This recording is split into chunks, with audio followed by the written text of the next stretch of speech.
안녕하십니까. HR리스트 김피입니다. 안녕하십니까. HR리스트 김피입니다.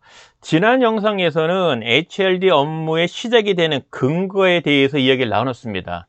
그래서 회사 업종 규모 불문하고 이미 정부에서 운영하는 NCS 사이트에 보면은 인사 직무 안에 HRD 담당자 업무에 해당이 되는 근거가 있다 이미.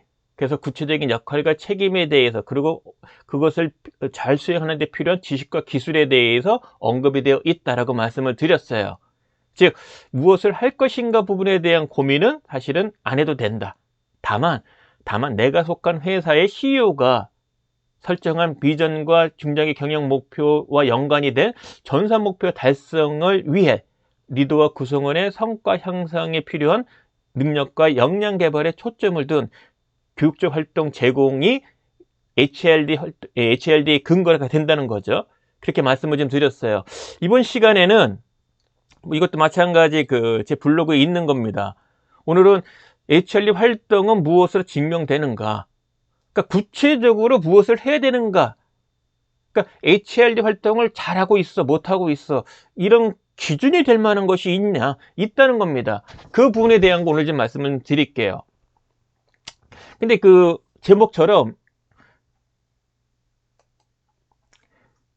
회사 경영진 또는 많은 사람들이 영업이나 연구나 생산 직무보다 지금 HRD 직무, HRD 담당자 업무에 대해서 좀 무시하는 경향이 있다 없다?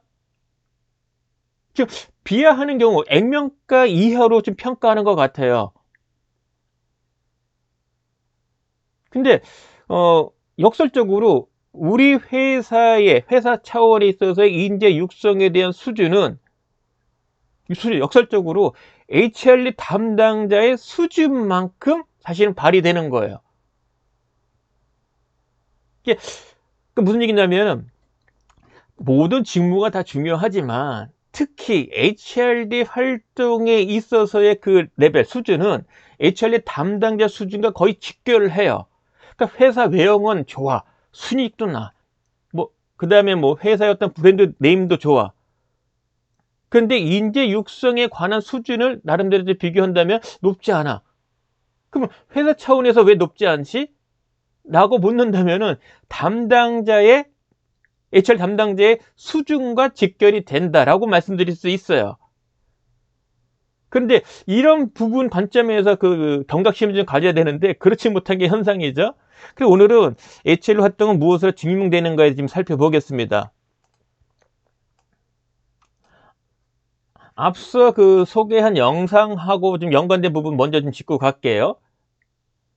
그러니까 회사 업종 규모 불문하고 HRD 담당자가 해야 될 업무는 크게 인사 직무 14개의 능력 단위 듀티 중에 한 3개가 해당이 된다. 그리고 교육훈련이라는 말을 지금 쓰고 있는데 또 동시에 여러 말로 표현하고 있어요.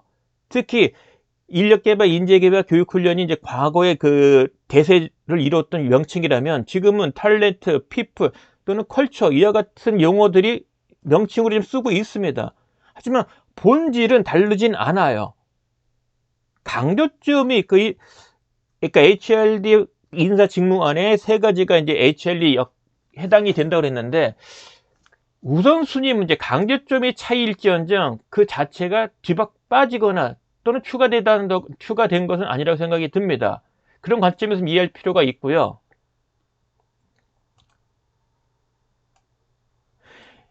HRD랑 휴먼 리소스 디벨롭먼트랑, 그리고 또 컬처란 말을 쓰든 또 피플이란 말을 쓰든 탤런트란 말을 쓰든 간에 HRD 담당자의 업무의 본질은 교육적 활동이 제공해요. 즉 변화를 만드는 겁니다. 그러니까 회사가 원하는 변화를 만드는 거죠. 그리고 궁극적으로는 전사 목표 달성에 필요한 리더 구성원의 성과를 지속적으로 향상시키는 것에 초점을 둔 어떤 변화를 만드는 거예요. 구체적으로는 리더와 구성원의 성과 향상에 필요한 능력과 역량에 대한 개발이겠지요.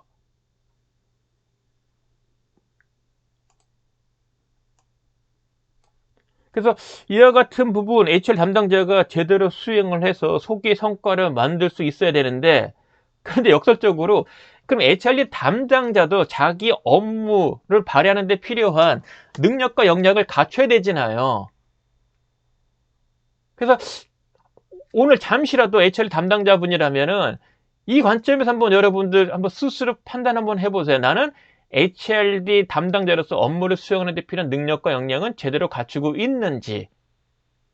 그래서 그럼 기준이 뭡니까? 라고 묻는다면은 뭐 이 잠시 밑에서 소개할 거지만은 제가 만든 역량 모델이 있어요. 수준표가. 그걸 한번 참고도 해보시고요. 또 2011년에 제가 전자책으로 출간한 제 저서 HRD 스테이지 HRD 실무 가이드 보시면은 구체적으로 HRD 담당자가 알고 할 줄 알아야 되는 능력과 역량에 대한 걸 자세하게 표현을 해놨습니다. 실무 중심으로. 그걸 보시면서 나는 이걸 알고 할 줄 아네? 나름대로 수준을 좀 알 수 있을 거예요. 그러니까 가이드는 있다. 그리고 앞서 소개한 정부에서 운영하는 NCS 사이트에 이미 있다. 여러분들 혹시 또 까먹었을까봐 잠시 볼게요. NCS 사이트 기억나죠? 인사직무 NCS 사이트에 따르면 인사직무는 14개의 능력 단위로 구성이 된다. 이게 총 14개가 된다는 겁니다. 위에부터 아래로. 그 중에 6번, 7번, 11번이 HRD 담당자의 업무에 해당이 된다라고 말씀을 드렸던 거고요. 이거 잊지 마시고요.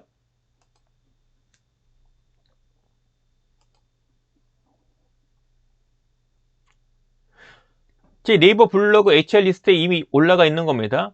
이거 2013년도에 제가 만든 건데요. 이게 좀 공개되어 있습니다. 공개되어 있으니까 사용하시는데 다만 상업적 용도로 쓸 경우는 출처를 좀 표기해 주시라고 말씀드리고 싶고요. 아니, 사용하면 안 되고 다른 용도로 이제 일반적 회사 내에 쓸 때도 출처는 밝혀 주시라. 이거 상업적 용도로 쓰면 안 됩니다. 그건 제 지적 재산권이기 때문에 쓰시면 안 돼, 무단으로. 어쨌거나 한 23개의 나름대로 HR 담당자가 업무 수행하는 데 필요한 어떤 지식과 기술, 능력에 대한 부분을 좀 정리를 해놨어요. 이 공개할 당시에 뭐 비난은 거의 없었습니다. 사실 받진 않았어요. 그래서 나름대로 대다수의 HRD 담당자분들이 지금 그래도 공감해주는 내용이라고 좀 생각하고 있습니다. 뭐 여러분들 참고해 보시고요. 그래서 HRD 담당자로서 나는 현재 어떤 수준인가를 아는데 하나의 참고 자료로 삼으실 수 있다고 봅니다. 자, 구체적으로 HRD 담당자가 수행해야 되는 그런 활동이 있냐? 업종 규모 불문하고 있다는 겁니다. 그러니까 이 영상을 보시는 담당자분, HR 담당자 입장에서 보면은 우리 회사는 여건이 달라.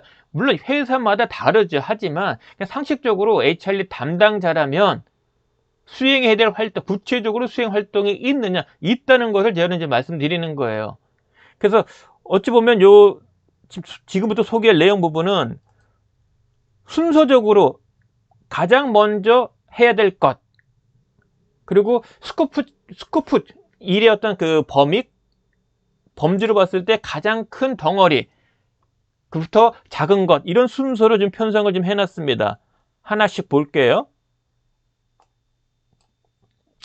사실 HRD 담당자 입장이라면 뭐 회사에 따라 다릅니다만은 맨땅에 대한 아무것도 없다 그러면 제일 먼저 할 거는요, 회사의 조직 문화 정립을 하고 전파하고 실천하는 데 필요한 기획, 개발, 운영, 효과 측정에 필요한 능력과 역량을 갖추고 그것을 실현할 때 이와 같은 활동을 할 줄 알아야 되는 겁니다.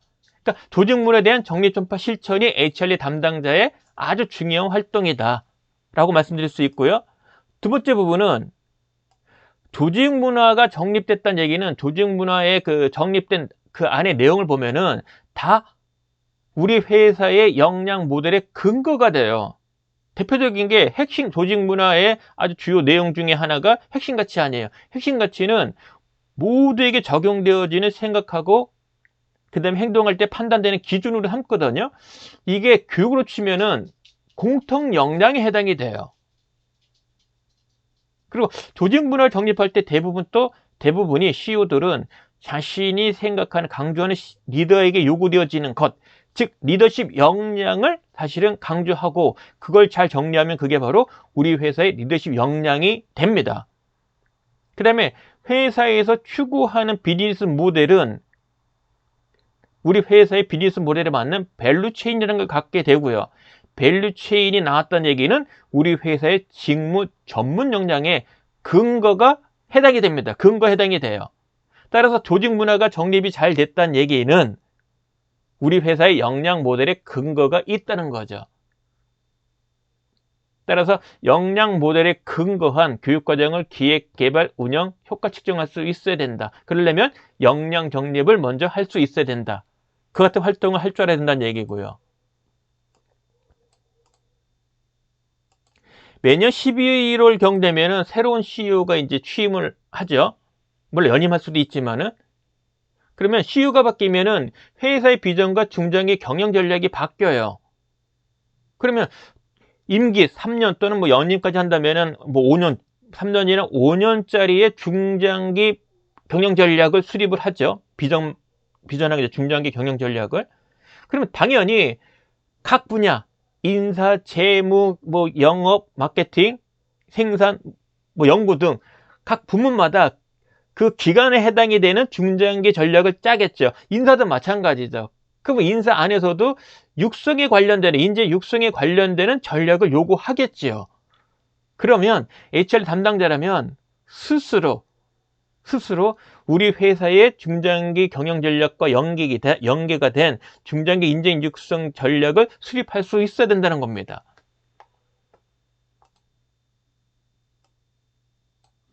전략이 나오면 그것을 달성하기 위한 체계를 이제 마련해야죠. 그죠? 어쩌다 한 번이 아니라 3년 또는 5년 동안 꾸준하게 중장기 경영 전략과 연관이 된 인재 육성 전략을 달성하는 데 필요한, 누가 언제 하더라도 그 전략 달성에 필요한 체계를 마련을 해야 되는 것이 급한 거죠. 그죠? 그러면 육성 체계를 이제 수립을 하는데 필요한 게 뭔지 알았어. 근데 그게 한 해에 다 가능하냐? 어려울 거예요. 그죠? 그럼 몇 년에 걸쳐 가지고 좀 나누겠죠. 3년이든 5년에 걸쳐서. 그러면 CEO가 바뀐 해 기준으로 1년차, 2년차, 3년차 또는 뭐 5년차까지, 즉 3년 또는 5년에 걸쳐서 중장기 인재 육성 전략의 달성에 필요한 과제를 하나하나씩 달성해야 될 거 아니에요. 그러려면 연간 계획이 이제 확정이 되겠지요. 즉 연간 교육 계획 수립은 누트는 업무의 올해, 내년에 대한 실행 계획보다는 중장기 경영 전략 관점에서 HRD 담당자가 달성해야 될 과제. 근데 그게 한 해 다 안 돼. 구두기하게 여러 해로 나눴어. 그럼 여러 해 나눴을 때 그 해당하는 연도에 주요 교육 계획으로 꼭 들어가야 된다는 이야기예요. 즉 이미 3년, 5년치에 연간 교육 속에 어떤 교육 또는 어떤 교육제도 또는 어떤 교육 시스템을 마련할 건지가 이미 확정돼 있어야 된다. 언제? CEO가 바뀐 해에. 이게 의미 있는 업적 평가의 대상이 되는 연간 교육 계획에 해당이 돼요. 이거를 작성할 수 있어야 된다는 의미입니다. 그러면 당연히 인재 육성 체계에 근거해서 이제 3년 또는 5년 동안에 필요한 교육 과정이 없으면 만들어야 되잖아요. 그럼 그렇게 필요한 교육 과정을 직접 기획, 개발, 운영, 평가할 수 있어야 되는 거죠. 그런 활동을 할 줄 알아야 돼요.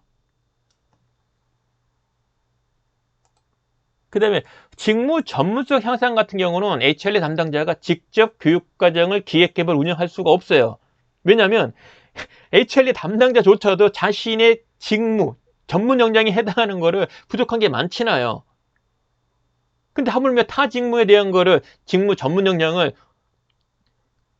거기 관련되는 교육을, 과정을 기획, 개발, 운영할 수 있겠습니까? 어렵죠. 그래서 이 경우는 직무 전문성 향상은 HRD 담당자 입장에서 보면은 교육제도를 통해서 접근할 수밖에 없어요. 그래서 직무 전문성 향상에 필요한 교육제도, 교육제도를 기획, 개발, 운영할 수 있어야 되는 거죠. 대표적인 게 OJT, 그 다음에 사내 강사 제도, 그 다음에 전 직원 대상으로 하는 IDP, 그 개인별 능력 개발 계획도 직무 전문성에 초점을 두면은 IDP는 아주 파워풀한 제도가 돼요. 근데 교육비 지원, 뭐 이런 것들이 보편적으로 그 직무 전문성 향상에 관련되는 교육 제도에 해당이 됩니다. 그 중에서 가장 급한 거는 IDP 제도 도입, 그 다음에 OJT 활성화, 그 다음에 사내 강사 양성, 아까 사내 강사 제도. 특히 각 부서마다 직무 전문성에 관련된 교육 과정을 직접 사내 강사 활용해서 할 수 있도록 강사 제도를 운영해야 되고, 그리고 거기에 필요한 강사도 양성을 해 주는 게 좋겠지요. 뭐 다 아시겠지만은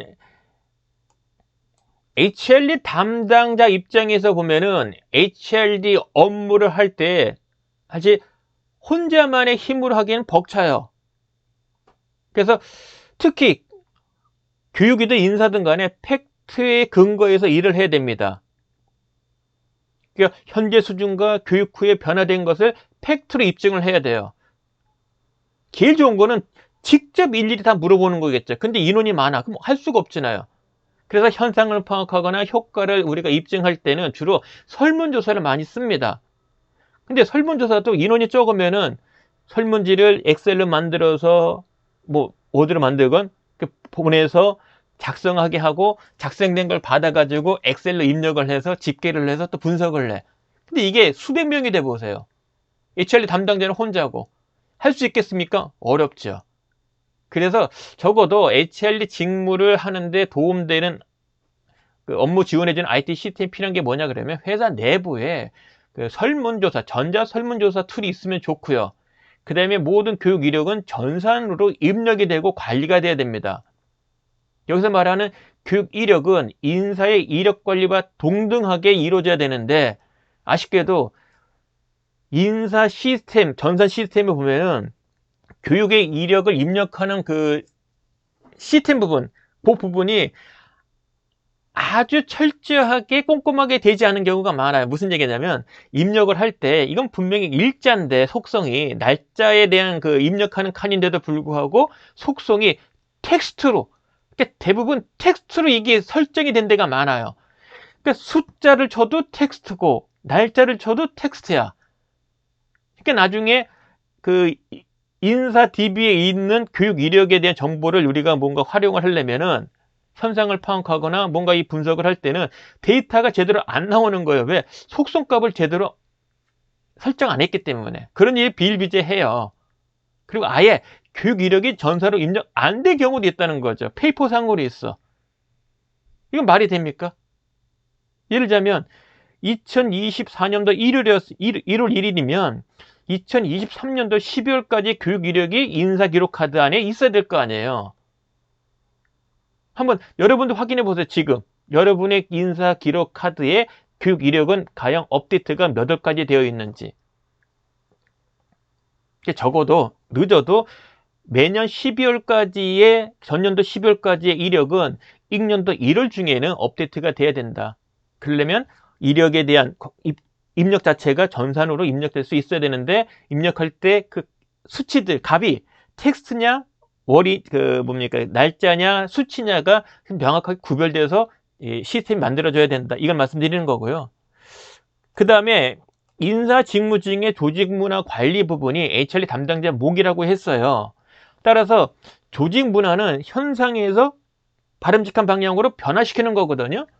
그러니까 당연히 현상과 변화 부분을 객관적으로 입증하려면 서베이를 해야 돼요. 그럼 결국은 HRD 담당자라면 조직 문화에 대한 진단 뿐만 아니라 교육도 변화란 말이에요. 교육 전과 교육 후는 달라야 돼요. 그러니까 교육 시작하기 전에 현상, 교육 후의 효과를 객관적으로 입증해야 돼요. 그럼 이것도 마찬가지 서베이가 필요해요. 따라서 설문조사를 외부 도움 없이 스스로 기획개발 운영할 수 있어야 된다. 물론 해석도 잘해야 돼요. 단순 평균만 갖고는 사실 어렵습니다. 무슨 얘기냐면 각 문항마다 응답한 비율만으로 이거는 부진한 원이냐 이거는 좋은 쪽의 요인이냐 라고 단정 짓는 건 위험해요. 그래서 통계적 지식도 좀 필요합니다. 결과에 대한 해석을 잘 제대로 하려면 통계적 분석 지식도 필요하거든요. 그 다음에 또한 HRD 담당자는 강의 능력도 필요해. 구체적으로는 신규 입사자 교육, 그 다음에 승격자 교육, 그 다음에 조직문화 공유 워크숍, 이런 것들은 외부 도움 없이 HRD 담당자 입장에서 직접 강의를 해야 될 과목들이 많습니다. 물론 설명식 강의 또는 실습 또는 그 문제 해결 워크숍, 다양한 방식으로 할 수 있는 과목들이 많아요. 이 부분에 대한 것을 강의할 수 있어야 된다. 지금 말씀드린 부분들이 HRD 담당자에게 필요한 능력과 역량에 해당이 되는 거죠. 그런데 이런 부분을 모두 갖춘 담당자가 있을까요? 없을까요? 그죠? 자, 이게 이제 이 영상을 보시는 분들의 그 회사 여건이에요. 뭐 전담자도 없어. 견임 업무를 해. 뭐 전담자 한 사람이 정해져 있어. 또는 여러 명이 해. 또는 뭐 부서에서 해. 그러면 총량으로 봤을 때, 회사 HRD 담당자 총량으로 봤을 때 당연히 인원이 많으면, 특히 전문성을 갖추고 있는 사람들로 좀 갖춰져 있다면은 지금 말씀드린 거를 내부적으로 할 수 있겠죠. 그렇지 않다면 사내의 뭐 유경험자의 도움 또는 외부의 전문가 도움을 받아야겠지요. 그래서 뭐 아픈 이야기지만 우리가 매출을 높이기 위해서 영업사원을 엄선하지 않습니까? 그리고 동기부여도 많이 한단 말이에요. 왜? 매출을 높이기 위해서. 그러면 인재 육성에 대한 회사의 수준을 높이려면 인재 육성을 담당하고 있는 담당자의 수준이 사실은 적정한 수준을 갖추고 있어야 돼요. 그런 사람을 임명하는 것이 맞습니다. 근데 임명 시점에 그게 부족해도 좋아요. 키우면 되죠, 또. 그런 관점이 좀 필요하다. 그래서 매출을 위해서 영업 직원을 엄선하고 잘하도록 동기부여지는 관심의 몇 분의 1이라도 인재 육성, 우리 회사 인재 육성을 전담하는 HRD 담당자의 선정과 동기부여도 영업 직무 담당자에 대한 몇 분의 1만이라도 좀 했으면 좋겠다라고 말씀드리고 싶어요. 참 이게 쉽지 않죠. 근데 또 한편으로는 그럼에도 불구하고 HRD 담당자는 시도하자. 그러니까 이 HRD 직무를 HR 담당자로서 난 1년만 할 거야, 이렇게 좀 단기간보다는 한 3년 정도를 내가 꾸준하게 한다고 한다면 제가 말씀드린 부분들을 다 경험할 수가 사실 있어요. 경험을 할 수 있어요. 다만 HRD 담당자로서 퍼포먼스를 높게 발휘하느냐는 별개 문제. 그래서 HRD 활동의 결과물은 앞서 언급했던 것들을 스스로 기획개발 운영해서 효과를 입증해 내는 것이 퍼포먼스예요. 기대하는 바죠. 그리고 애당초 본연의 것은 리더와 구성원의 능력과 역량의 향상이에요. 그거를 초점을 둔 교육적 활동을 제공하는 거죠. 근데 요즘은 또 요즘 핫한 것이 뭐냐면은 역량보다는 특정한 지식에 초점을 둔 교육을 강조를 많이 합니다만, 사실은 HR 담당자 입장에서도 관심 갖는 것도 직무 전문성 향상이에요. 직무 전문 역량에 대한 개발이기 때문에 스킬 중심의 그 교육에서 어긋나느냐? 그건 또 아니에요. 그러면 이게 부족한 게 뭐지라고 이제 찾는 부분이 이제 어려운 건데, 뭐 간단하게 보면 HRD 담당자 스스로 생각해 보시면 돼요. 나는 HRD 담당자야. 내가 해야 될 역할과 책임이 있어. 구체적인 활동도 있어. 또 기대하는 목표도 있어. 그럼 그런 관점에서 나는 각 활동들을 제대로 수행할 수 있는가? 구체적인 스킬과 지식, 뭐 구체적인 행동, 이런 걸 제대로 할 수 있는가? 스스로 물어보면은 구체적인 활동들이 있어. 각각 활동을 놓고서 요구되는 활동 있잖아요. NCS에 따르면 능력 단위별로 요소가 있고 거기에 맞는 수행 준거가 있다고 했지 않습니까? 잠깐 화면을 좀 바꿔볼게요.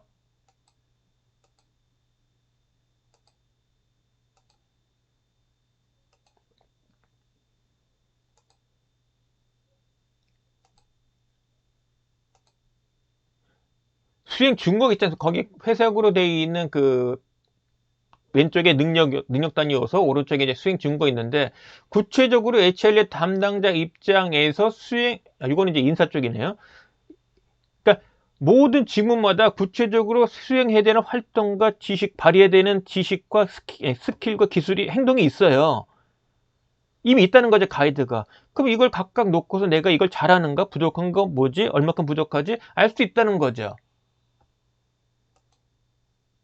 그 이야기예요. 그래서 역량이 너무 광범위하다. 그러면 직무 전문 역량에 특정한 지식, 스킬의 비헤이버 쪽으로 가도 되는 거예요. 가이드는 이미 있다. 제가 NCS 이 예시는 인사 직무로만 봤지만 우리 회사에 속한 모든 직무들이 사실 다 NCS에 보면은 운이 좋으면은 100% 다 있을 수 있어요. 물론 빠진 것도 있겠지요.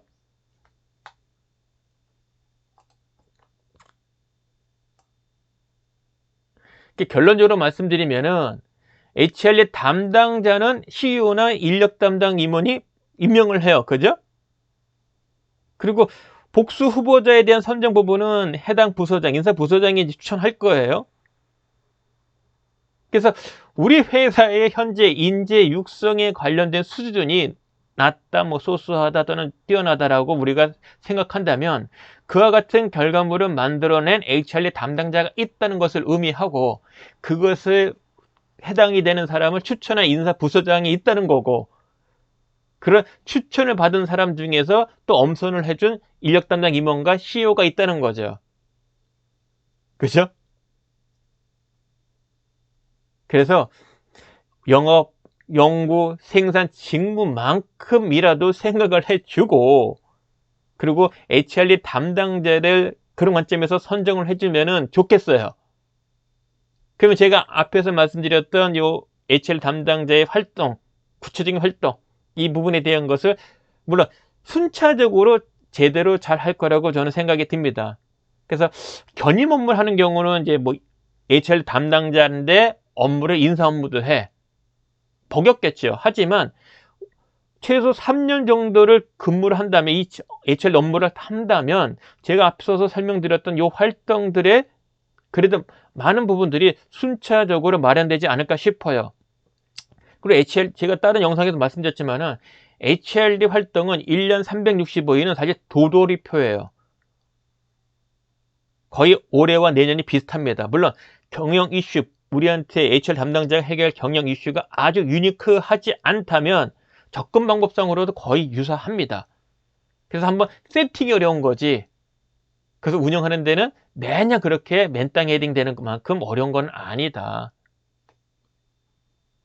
그래서 뭐 마지막 요 문장은 뭐 저의 넋두릴 수도 있는데 HRD 담당자를 누구를 설정할 거냐 라는 부분에 있어서 뭐 아무나 해도 괜찮아.